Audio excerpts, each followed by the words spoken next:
Don't shy away from the Curdle. Come on! Ask us something about the new movie Curdle or the follow-up Curdle 2. Ooh, Curdle 2 is my favorite. Curdle 2. The Curdle 3 is still curdling.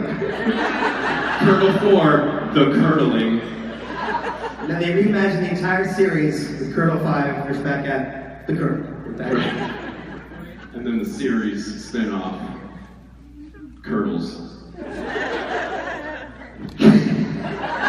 You do all of them. You do every one of the movies and the series. You can't do Curdles without Ronald McCurdle.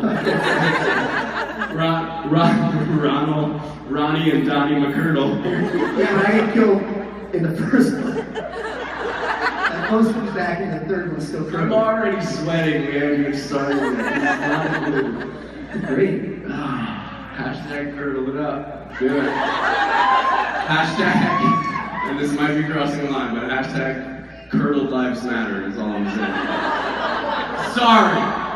It's relevant, okay? It's what's going on. If you don't like it, plug your ears. I'm kidding, don't. I'm apologizing. Ask a question and save me.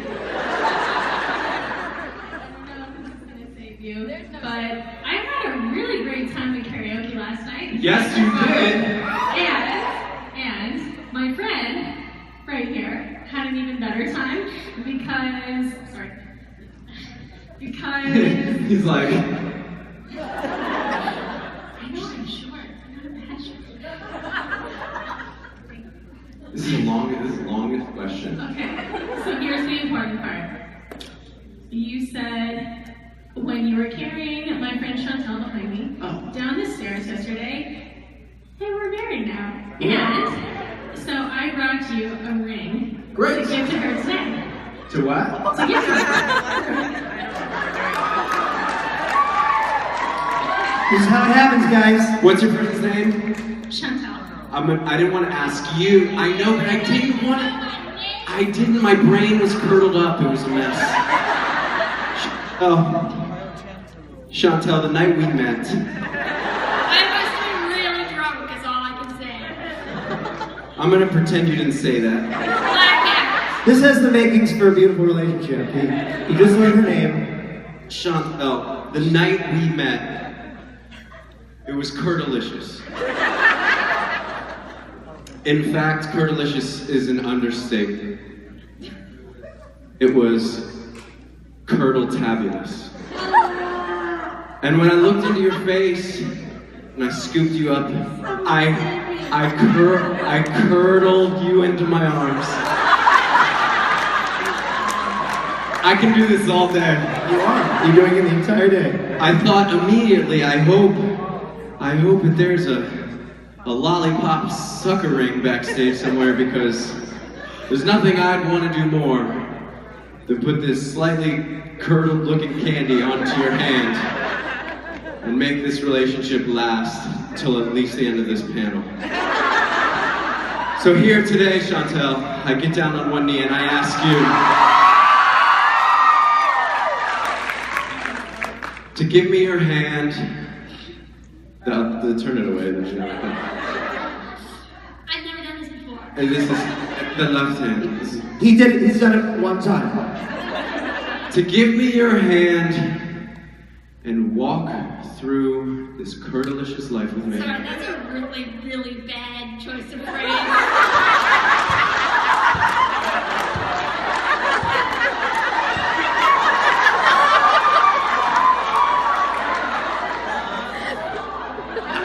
Anyway, not for a while. I mean, I'll carry you. You really put me on the spot here. You can roll me through our curdlicious life because you have the most fantastic sense of humor to let me get away with this engagement speech. I would like to say this, Chantel. I'm going to hurry this up. Give me your hand. And it is indeed the right size. I knew it. I knew you were a size candy. And with this ring, Chantel, you and I are forever curds.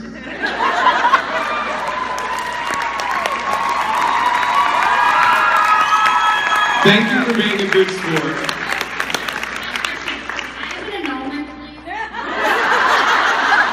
I hate to break it to you, but traditionally speaking, marriage is forever, so you're stuck. I'm just sticking to tradition. She's siding the worst person on earth. You did great, Chantel. But you're stuck with me, so... I'm gonna come back and curse you. Yes. Okay, good. Well, I'm well on my way to a successful marriage, it sounds like. no, that's if that's the same inclination. Chantel, you did awesome. So Don't worry, he gets better. He gets better. How much time? Where do you want to go on our honeymoon? Divorce court? About 4 I think an annulment is fine. Okay. Creating and destroying marriages. That's the Supernatural Convention. One city at a time. One city at a time. Congratulations. Come on, give it up for our wedding, guys. Jesus. Yes, ma'am. Hi. My question's actually for you, Rob. Yeah. Firstly, will we see you again in season 12? And secondly, can you tell us more about Kings of Con? Okay. So I don't know about season 12. They don't tell me anything, even though I've got it. You think that I would know already? I have the slightest idea. I would love to come back because I had a great time last season. That was so fun. So yeah, it was a blast. So hopefully, at some point. And Kings of Con is going great. Kings of Con is a series that Richard Spade and I wrote and produced and are in, and we are editing it right now, and it will be available to watch in mid-October. And yeah, she's in Comic-Con HQ with the new website Comic-Con HQ, cchq.com, and we have 10 episodes. Matt's in it. A lot of our friends here are in it. And we're so excited. I can't wait for you guys to see it. I just really can't wait. We're just tickled about the whole thing. So, yeah. So it's all coming up. It's all happening.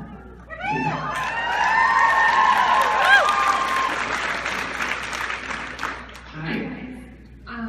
Sorry, Robbie, this question's for Matt. No worries.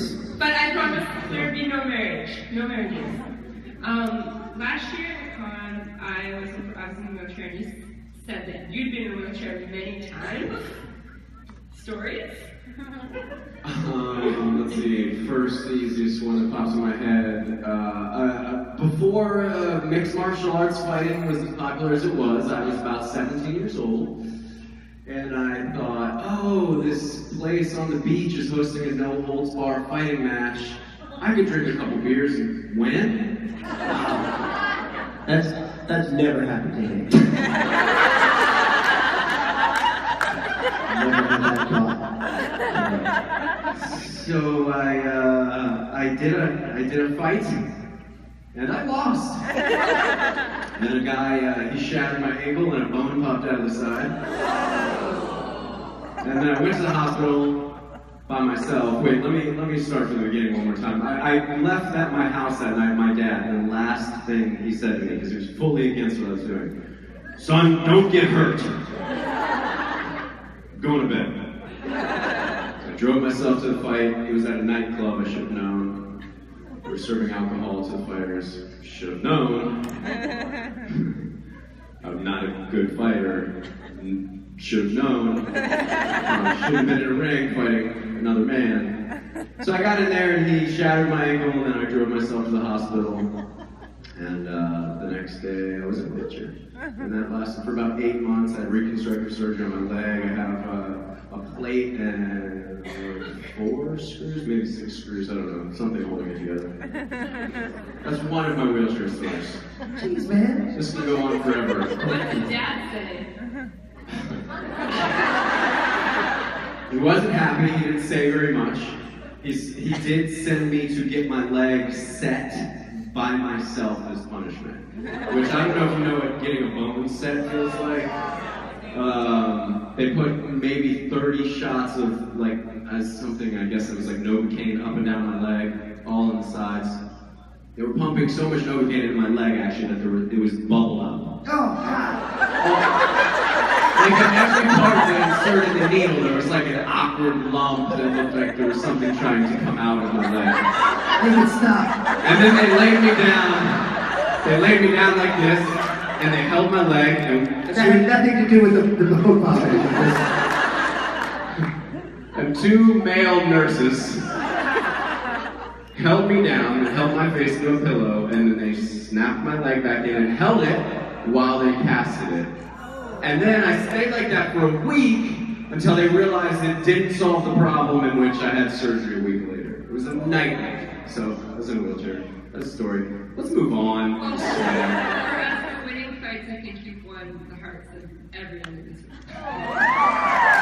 Thank you. Thank you. I am a winner.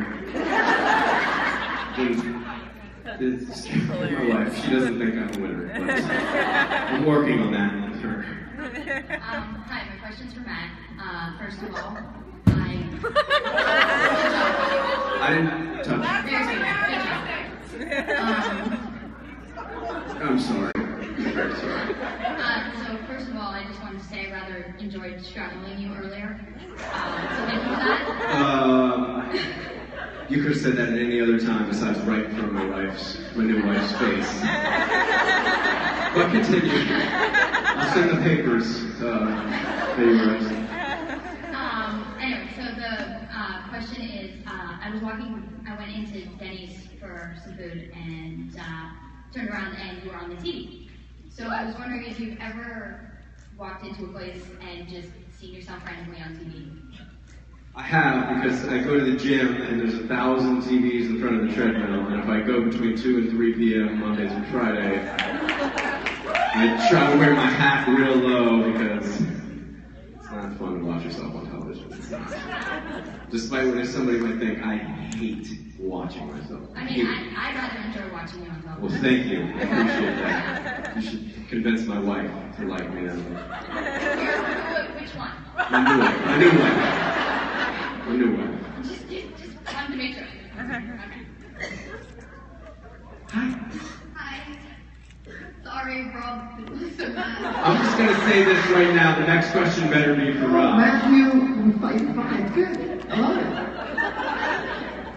So in season 5, the Cupid told Sam and Dean that Mary and John used to hate each other before they intervened. I was wondering if you had any thoughts why? They said, Cupid said what? That John and Mary used to hate each other. Hate each other? Why do you think? That's 6 seasons ago. I would say because John grew into a colossal a-hole.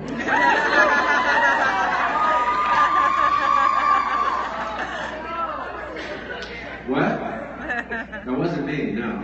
I'm the lovable version of John. It's that guy that plays Negan on whatever that zombie show is. I never saw him. Don't tell him. I'm such a fanboy of him. It's crazy. He's like one of the coolest, like, famous people. Like, he's thoroughly, colossally famous. And he's just like, hey, what's up, man? He's like, hey, Loud Sway's here. Like, you know what I mean? He's like, can I get a Loud Sway t-shirt? Like, he's like just one of the best people ever. So, you know what? Whatever makes him look good is the answer to that question. We're going to go over here to this question now. Did that answer anything? You still look like you're not happy with that at all. Here's the honest truth. I'm going to come back to Supernatural one day and explain everything. Potentially in a spin-off series, more than likely. Let's put that energy out there. Question is for Robbie, and this question was endorsed by Scout, who I think you know on Tumblr. Yes. Love Scout. So, Lon Swain has been used diegetically like playing bars and stuff on the show, so that implies that Lon Swain and therefore Rob Benedict are people who exist in the supernatural universe. So, what do you think would be cooler? Like, what would you like to see with regards to, like, do you think Rob and Chuck have met, or do they know each other at all, or what would you like to see? That's an awesome question. Okay, so, I mean, you know, so technically, if God is, Chuck is aware of Rob, because he's God, right? But I don't think. I mean, I don't think Rob's gotten a lot of, Chuck's brain has been elsewhere, and he's been working on other stuff. So I don't think Rob's gotten a lot of attention. But he knows who Rob is. Rob obviously has no idea who Chuck is. But it would be funny if they met, and then I could do like one of those like twin things where we both are talking to each other.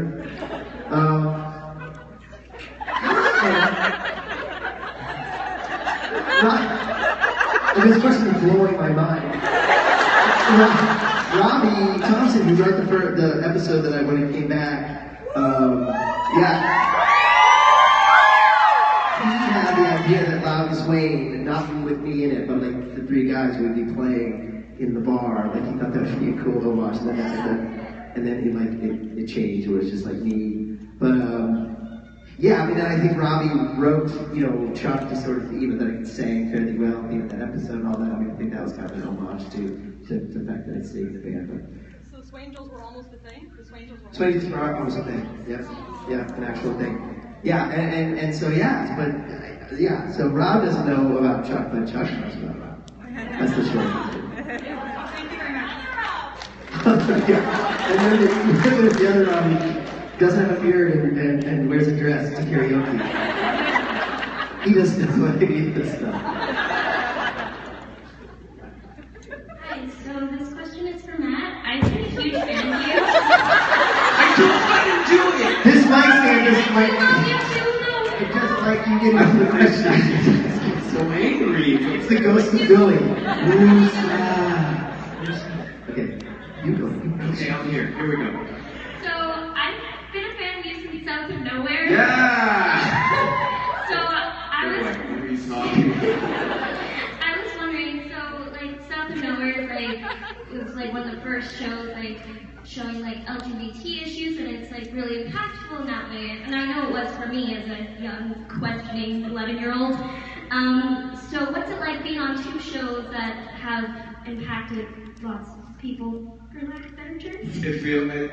I always talk about South of Nowhere. Those of you who don't know, the first acting job I ever did was called South of Nowhere. It was a teen drama, and the key storyline was this relationship of these two teen gay girls and how they weren't being accepted. One was from Ohio, another one was in LA, and there's all this stuff. And I was like the big supporter. I wanted them to be together and be happy. I think the most fortunate thing that can ever happen in this business is to be part of something that matters and to be part of something that has a voice. Those girls, and I quote TV Guide, it says, had the most monumental teen lesbian storyline at the time that wasn't told before at that age. And so I think it was huge. It gave a voice to many, gay guys and girls and the whole LGBT community. And to ever be part of something that matters like that, especially when we're in entertainment and we're not just throwing stuff out there that's absolute nonsense. We're not making Donald Trump television. Political today. It's just a gift, and it's the same thing with Supernatural. I mean, this show is, we all feel the same way, that we're so lucky that we're part of something that has a voice. It's a home for so many people, a home for this big crazy fandom, this big crazy family that we all are together, and it's just fortunate. It could be a lot different. We could be on a show that's just, simple entertainment without a message, without a voice, and it isn't a home for people, so you just feel lucky. That's beautiful. Thank you so much. And one of those women was played by your first wife. Yes, that monumental lesbian. That's my wife now. Well, it was when we were just getting married. Yeah. At the beginning. Well, she's my other wife, not Miss Chantel. I'm sorry. Maybe after Chantel divorces you, Andy will take you back. Hopefully. It's downhill. Let's try this. Good afternoon, guys. Hey. Combo, Pearl Jam, Loud and Swain question. Obviously, you're a big Pearl Jam fan. I was wondering, it's kind of multi-faceted question.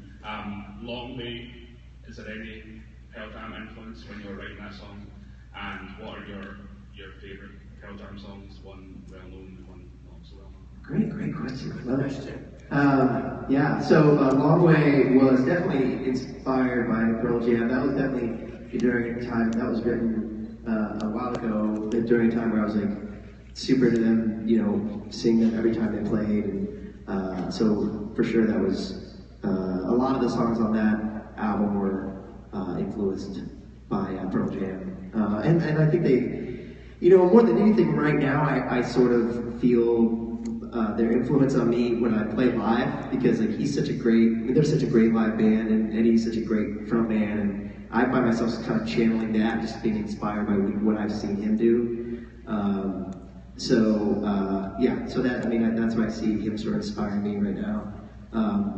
And in terms of favorite Pearl Jam song, popular would be, so it's hard to make it just like Sophie's Choice. I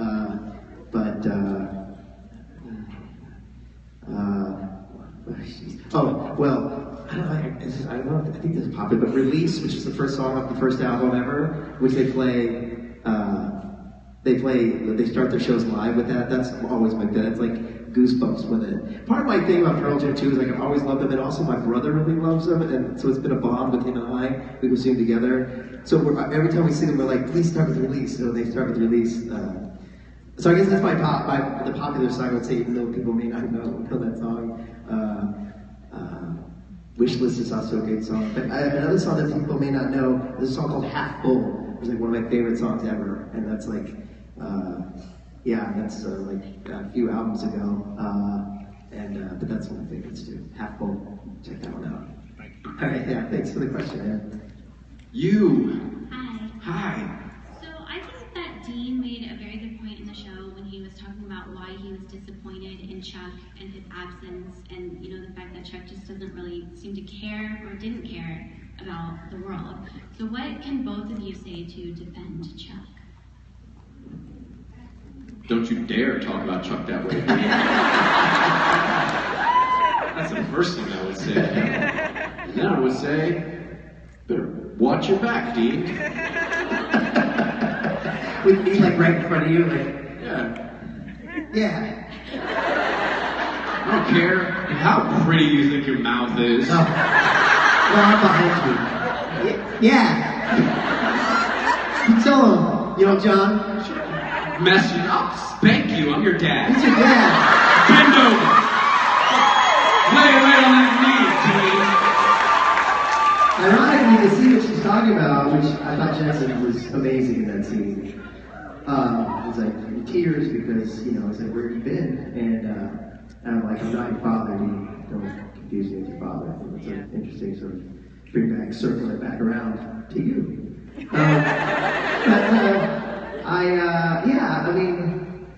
You know, obviously he's talking to God at that point, and no, I mean, it's true, you know, it's like, I guess my defense would be, if you look back at the footprints, I've been carrying you. Chuck's been carrying me. That's why there's only one set of footprints. It's only one set of footprints, but the other set there was really deep because you were like struggling. Oh, Jesus. He is as heavy as he looks. Down, back up. Jensen's in your arms like this.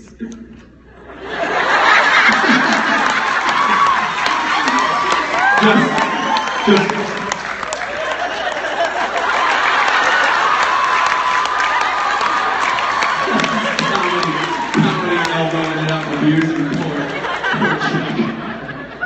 Yeah, I mean, I think it's like, you know, Dean has a point. You know? What about the people who aren't Dean, though, who are just disappointed in Chuck? How would you defend it to them? How about a lot of people, or You're talking about yourself in particular, or is it all of these folks? I was disappointed in Chuck. Yes. That's why I resonated with Dean. I was like, you've been gone this whole time. Where have you been? Looking for you. Yeah, no, I mean, I think it's, I don't think Chuck was right, but he was fed up. He was tired of watching this creation of his hurt each other, be awful to each other.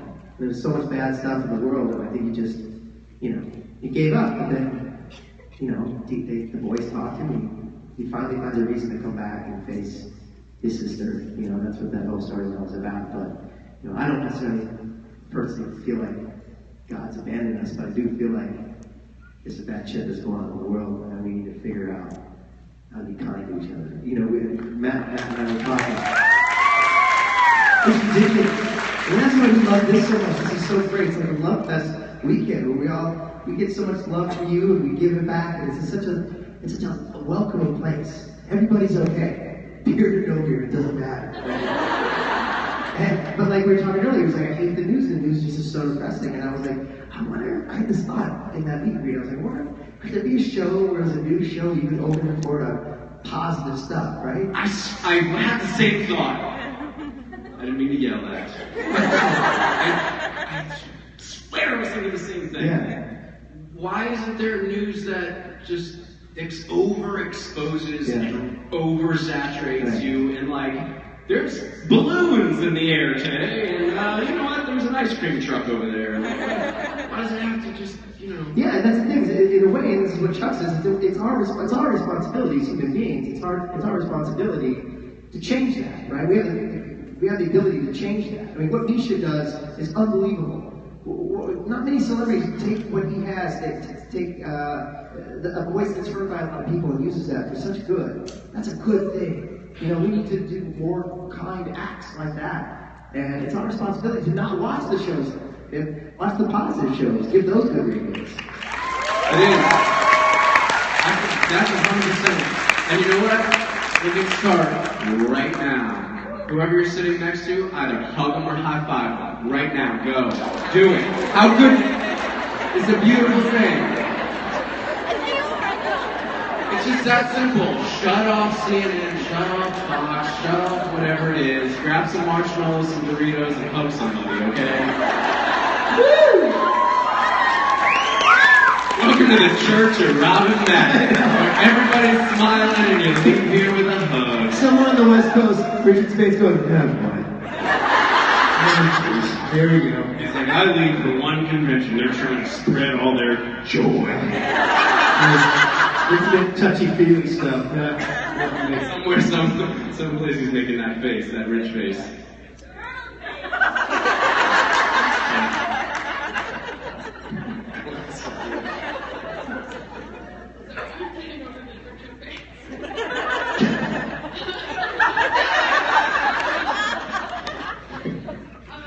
My question's for both of y'all, but first of all, Rob, I know you only played God on TV, but I think as God, you did your best work when you made puppies in that color. You're welcome. And Rob in it, so it's not very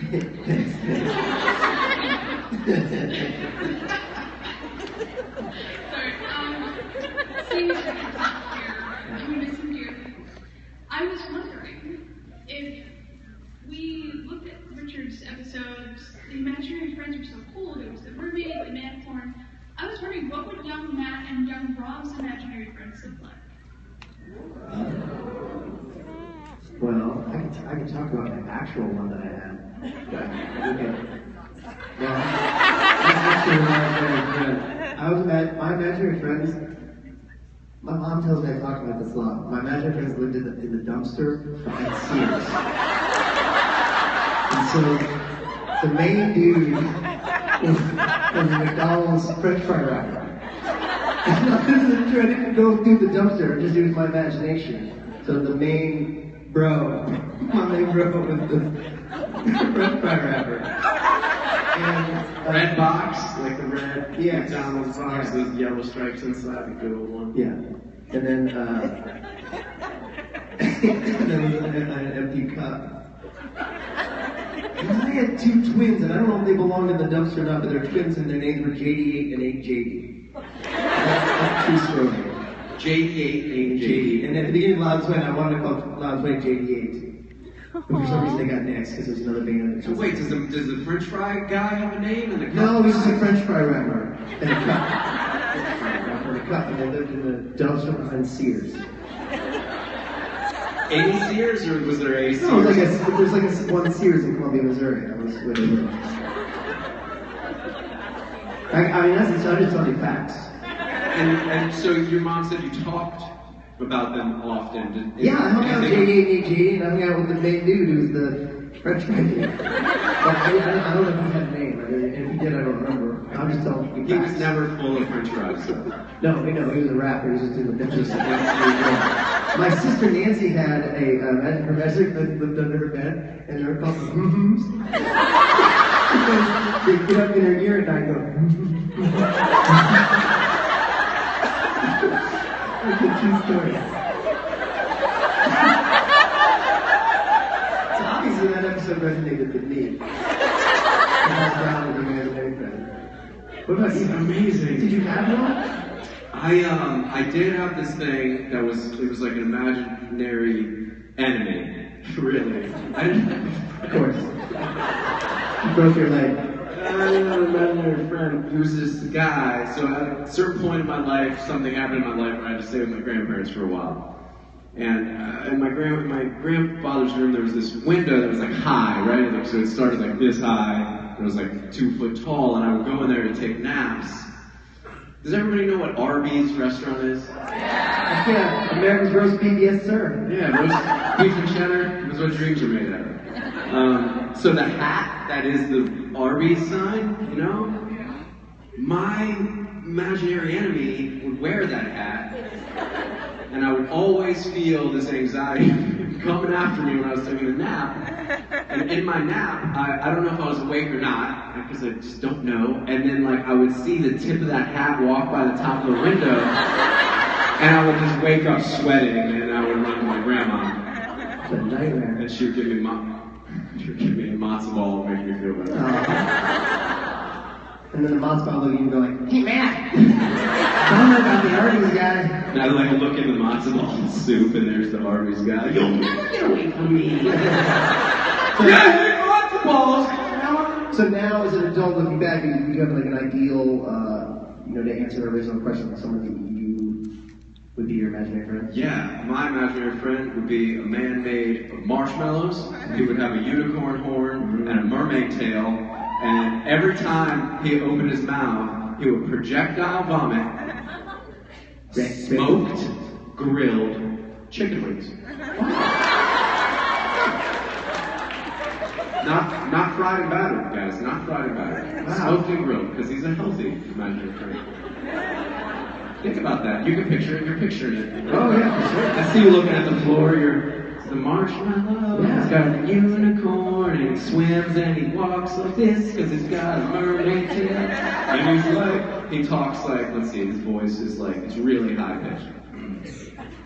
He's like, hey, man! And then after he goes, hey, man! He opens his mouth really wide. And he goes, BOOM! And I'm just like, here, Rob, take some. And then I go, hey, Rob, how great is my imaginary friend? We saved all these chicken wings. We didn't even feel bad because they weren't fried and battered. He's the best. The best imaginary friend ever. Can I have yours? We can share it. Wait, I want to share him, and I just have an assignment for him. I want him to just look up at me and be like, you're so tall. Yeah, he will. He'll be like this. He'll be like, hey, Rob, you're so tall. The best day of our lives.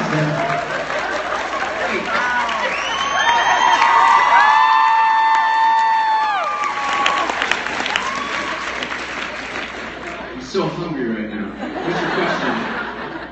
Clearly, I'm eating lunch. Hi, so this is a question for both of you. It's kind of a two-parter. So, one, do you think we would ever see Michael come back to the show? And Yes. two, would it be Matt? Maybe? Would it be Matt? Yes. Like this Matt? Yes. Yes and yes. That's yes and yes, and he just said yes and yes, so that's a yes? That's yes squared. Yes squared. All over the place. Yes times two. Yeah. Don't drop any! We have like a net.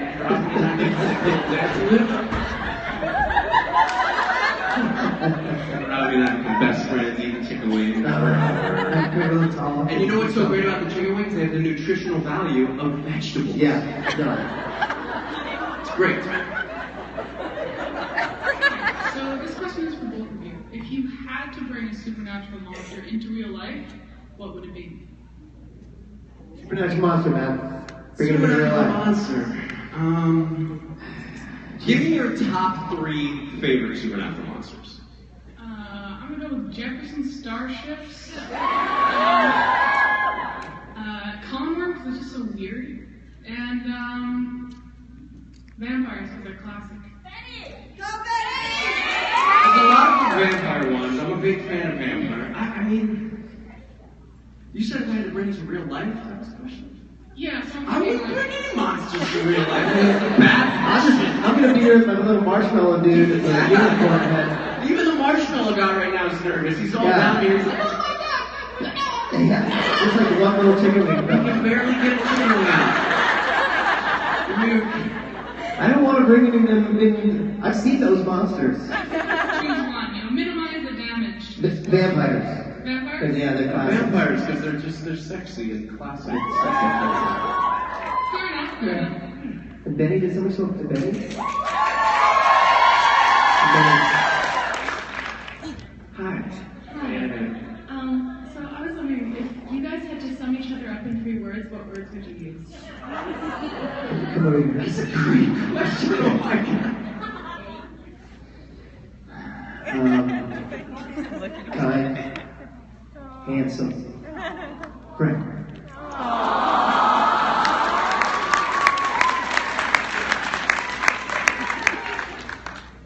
Passionate, talented, and beautiful without a beard.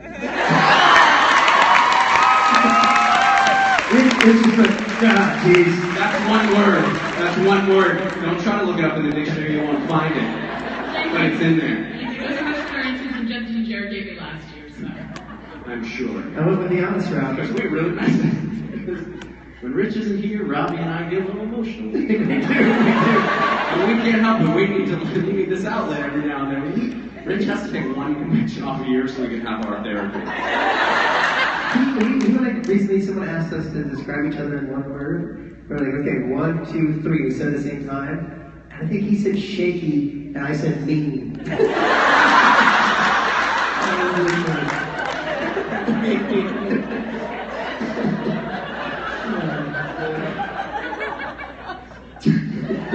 Sounds like Rich. What is the craziest thing you've ever done on stage? Well, there's been a lot over the years, actually. And I, before the supernatural conventions, I might have had a hard time thinking of it. I mean, You always do something weird. fake kissing Asian Collins. There's been numerous times where Robbie and I have had like 2 or 3 beers and we're like, should we kiss right now? Let's kiss. Kiss it out. And we get to each other and we're like, oh, we shouldn't do this. It's gonna never get you. But Yeah. we're like 3 beers deep and we're together. Nisha will do that too. He'll come up to you and I'm like, I've had moments where I'm like, are we doing this? Are we gonna do that? That's how it always is. It's but don't try that with Mr. Spade. Oh, Get it. When you did that scene for Kings of Comedy, you got like nose to nose, and you was so I totally Oh, you guys don't know about that yet. You will. You better tune in. There's gonna be some Cohen up in Spade's face. There's so many weird things that happen on stage. Sebastian stumped me several times. Oh my goodness gracious. But I mean, who can't say that? What else? I think there's so many crazy times where we've told stories and we've done weird performances and improv stuff. You taking your shirt off. There was this time, I don't remember this, we were in Italy or something, and somebody said, how would you pick up a girl if you were walking down the street? And I think it was you and I sat you down or something, and I started trying to get on and pick you up. Yeah, and it got awkward as it sometimes does with us to the point where I think we made a date. The improv never stopped. It took the whole Q&A, and there was no other question. And for some reason, I was like a British girl, kind of. Yeah, I was oh, look at this little Maddie. And this is weird. Just took the weirdest turn down Spain Street. I was kind of excited about it though. I was like, you still got it, Rob. I forgot it was you. Well, the ladies still like me. Yeah, so in Italy, weird things happen in Italy. I put on high heel red shoes. I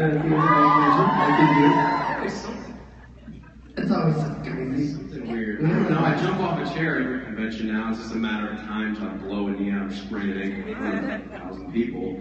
I've tripped a lot. I've tripped on this stage a ton. I mean, I dress up like Jon Snow for karaoke, and he wears a dress. That's pretty damn weird. So That's pretty weird. I started sweating 3 minutes into that costume. Me too. Me too, my man.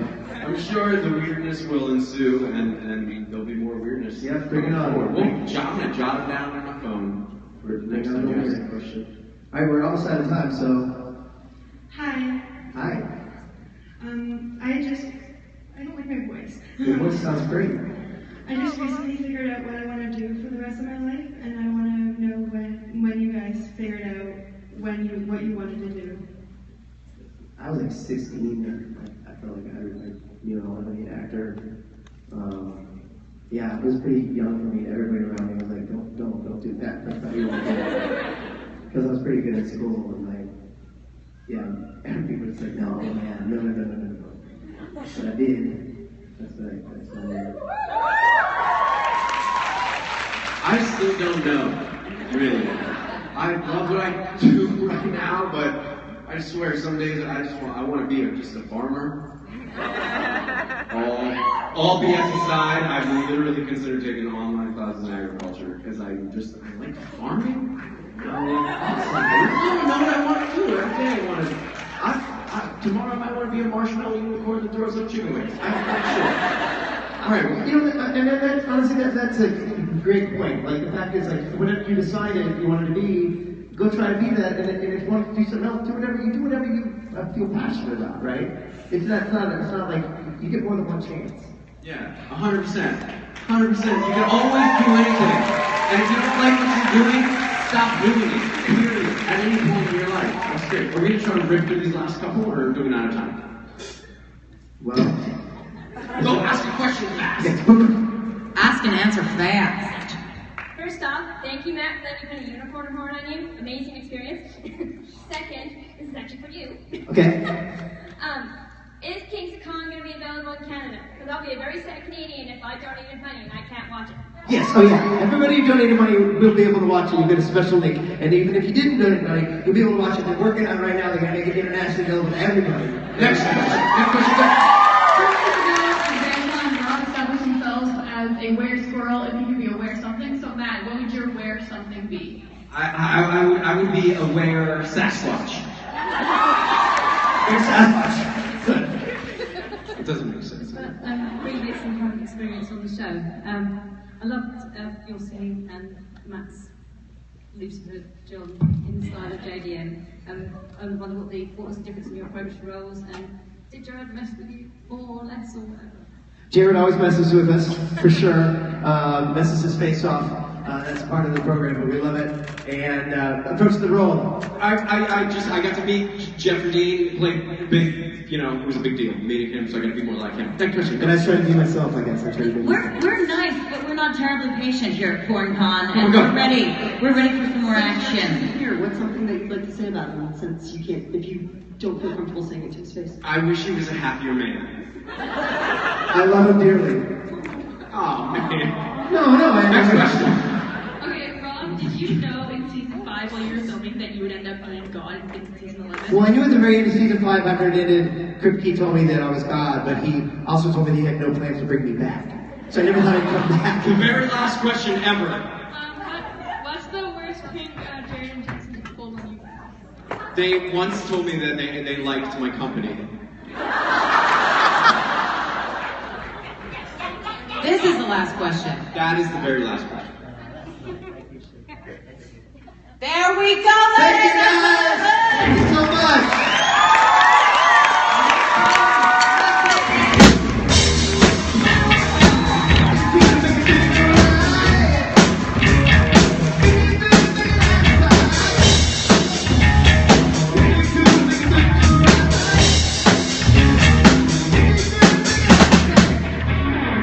Wow, you guys. You know what? I feel so sorry I didn't sing out anymore. It did, takes two bro. to make it out. That's right, you good. Just stormed out. That's our fault. We have the pressures. Everybody has the pressures.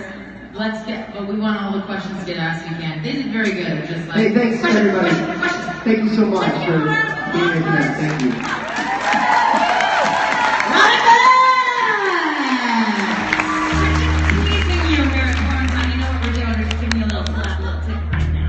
Just a little tickle. Because I know what you want. You want me for the next guest, don't you? Yeah.